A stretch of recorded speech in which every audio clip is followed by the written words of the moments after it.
Alright, so now that we've kind of finished all the basics of these planetary rulerships, the domiciles, detriments, exaltations, and fall placements, I'd like to kind of just bring it all together and just share different bits of insight that I've found and just talk about how to apply these things as well. So, just generally speaking, when you're looking at a chart, if you see, or well, I'll just say what I do. So, if I see a lot of domicile and exalted planets in domicile, planets exalted in a chart, this person is going to be very strong, smart, charismatic in a very overt way.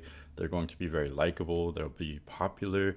With the exaltation planets, I called them the elite placements. They're almost like elite personalities that are, almost kind of privileged in a way, or they just have an easiness to their way of being. For instance, I knew someone with Sun in Aries, Moon in Taurus, and Venus in Pisces. So three of the inner planets, or the personal planets, the luminaries, and Venus all exalted. And so he had the confidence of Aries, but then the easygoingness of Taurus Moon, and then with the that charm of Venus and Pisces. So it's an easy way of being, and so you have that kind of privilege, or I don't know, that way of everything is just kind of easy. Like, these are vacation placements.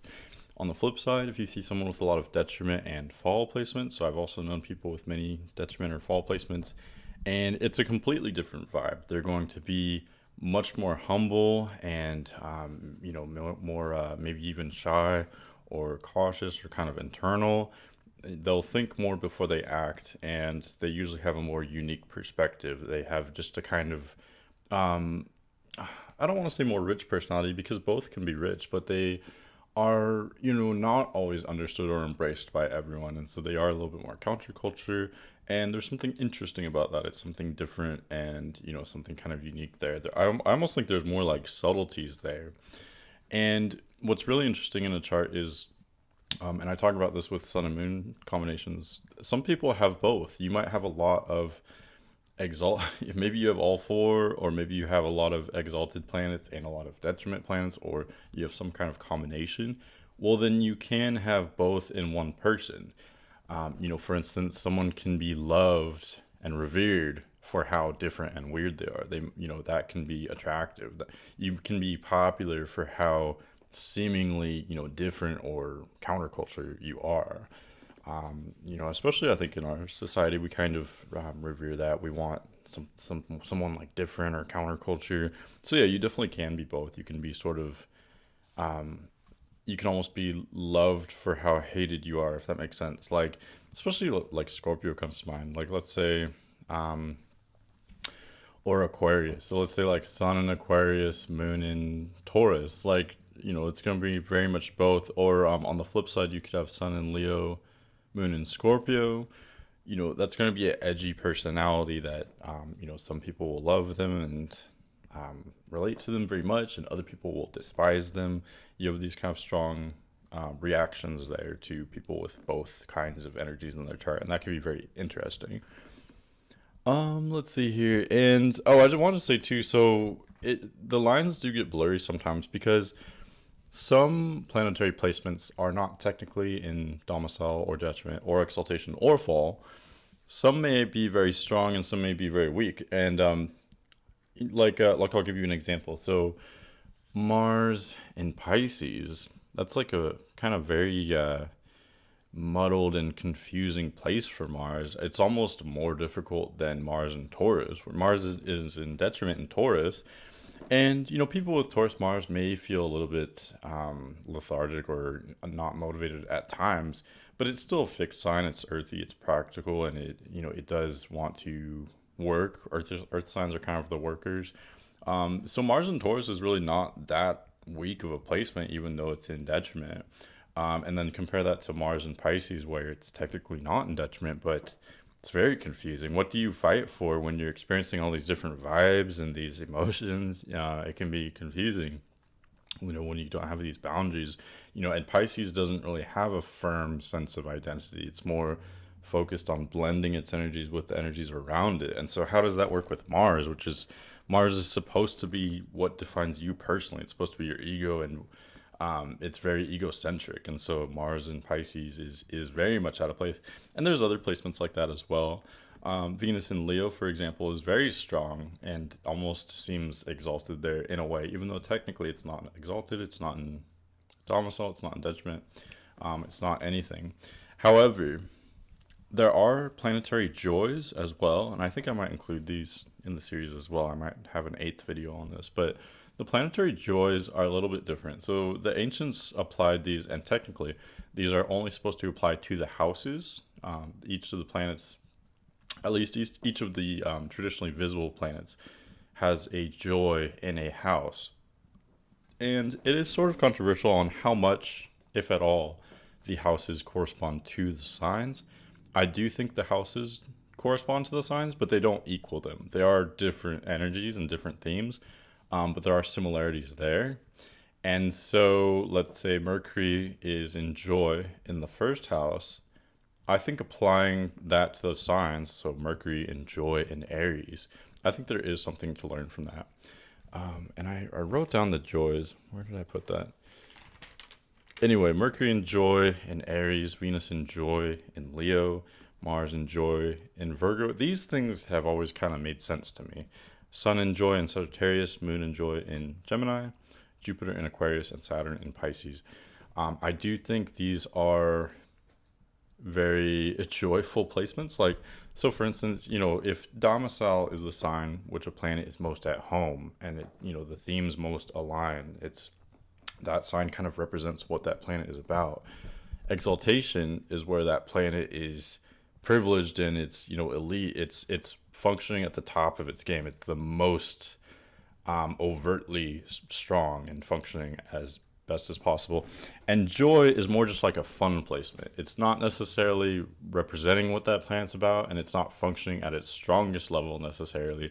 It's just kind of the most fun. Like, imagine someone with Sagittarius Sun and Moon in Gemini. This is going to be a very playful character. Same with Venus in Leo or Mercury in Aries.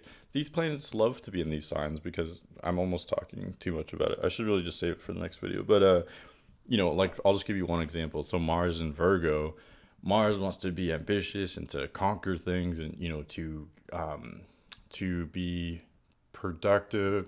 Not so much, productive, but more like ambitious and achieve things. And in Virgo is all about these little tasks, and it's very detail oriented. So Mars can feel so macho and so achieved when it's conquering all these little easy tasks. Sort of, it's like a dopamine rush. So each planet sort of has that version in a joy house. I'm applying this to the signs, so it's a little bit different than maybe what's technically correct, but I will cover more about that in the next video. Okay, so yeah, there's strong or weak placements that are technically not any of the four, detriment, domicile, exaltation, fall. And then also, I want to just almost have a disclaimer that there really are, to some extent with houses, there are good or bad placements. It's more about strong or weak. It's not so much about good or bad. That's sort of the modern take on things, and that's my take on things as well, that you have to deal with the cards that you're dealt, and sometimes people do get an easier hand than others, but there's always challenges. There's always pros and cons, and you can always turn what you have into a strength. You can always find the beauty in it, and there's always gifts there if you learn how to take it upon yourself to rise to those challenges that might be in your chart and turn them into strengths. Because they're only challenging you to make yourself better. At least that's my view, and that's what has benefited me. So yeah, that's why I always say, yeah, exalted placements might look really, even the words we use, exalted, is so obviously good, right? And fall or detriment are so obviously bad. But, really that's not always the case. Even with like trine aspects, it's like the easiest and the strongest, but it can also make you lazy and lethargic. We want the good easy times, but they don't make us better. It's the challenging times that make us better, make us kind of who we are, make us stronger, smarter, faster, whatever. You have to push yourself to overcome these challenges in order to become a better person. So So yeah, I really don't, each and every placement has its own challenges, its own strengths, its own, things that are beautiful about it or things that are maybe not so beautiful at times. And really, like learning about astrology, I think it just kind of, that's something that it taught me that, no one's better than anyone else. Everyone has their stuff that they're dealing with, stuff that they're good at, stuff that they're bad at, things that come naturally to them and things that don't. So I just really wanted to mention that with, don't think that if your chart has a lot of domicile or exaltation planets or a lot of detriment or fall planets, it doesn't make you better or worse than anyone else. It's just a unique set of circumstances that you've kind of been dealt in this life and that I believe we actually choose before we come here. Okay, let's see here. I kind of covered all that. Oh, I was sort of saying, so what about other planetary placements? Because, there are a lot of placements that aren't in detriment, domicile, exaltation, or fall. So what are those? And I was sort of calling them neighborhood placements because we already talked about, home placements, vacation home placements. Fall would be like in jail or at work or something at a difficult job. So and then detriment is like exiled, it's in this faraway land. I guess fall could be kind of like that too. But so all these, what does that leave with the other placements? They're sort of like neighborhood placements. So how are you when you're just kind of like walking through your neighborhood?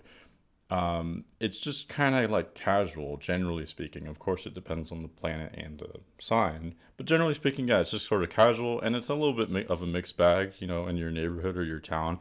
It's somewhere that you're sort of familiar with, but not so familiar like it's your own home. Like you don't own it, you're just kind of familiar with it, and it's casual. So Mercury in Taurus or Mercury in Cancer, all these other kind of, placements that aren't dignified or at fall or what have you are just kind of relatively more casual. But again, it of course depends on the situation.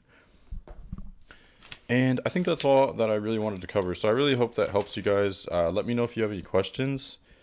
But yeah, I think I kind of covered everything I wanted to say. So thanks for watching. As always, you can leave a comment or you can email me at manic.mercurian@gmail.com. Thanks for watching, and I'll see you later.